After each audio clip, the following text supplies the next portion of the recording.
Kahirapan po ngayon ang paglilinis ng mga residente ng lungsod ng Cagayan de Oro na sinalanta ng pagbaha.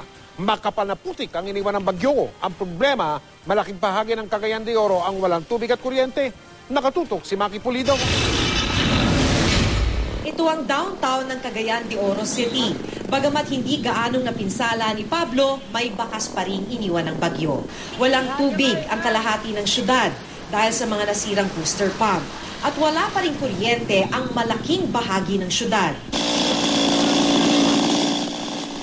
May ilang mga punong nabuwal sa mga bahay, mabutit walang nasaktan. Wala ring nasaktan ang tabunan ng landslide ng ilang kabahayan sa isang barangay. Pwede nang umuwi ang mahigit 30 evacuees dahil humupa na ang baha.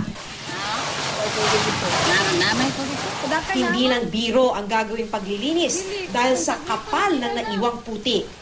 Si Richel Anches, tsinatsagang mag-imis kahit wala pang kain at tulog.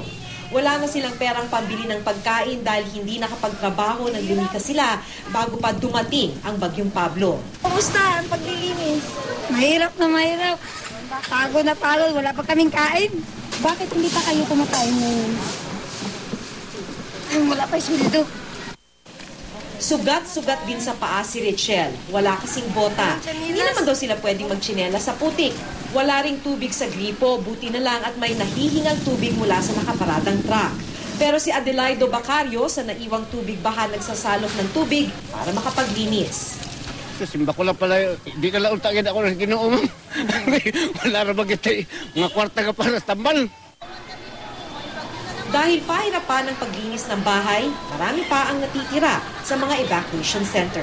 Baka magulit na naman, mayroon na namang bagyo, umarating, kaya ano na, lagi na kami na parang mas na. Mula Cagayan de Oro City, Maki Pulido, nakatutok, 24 oras.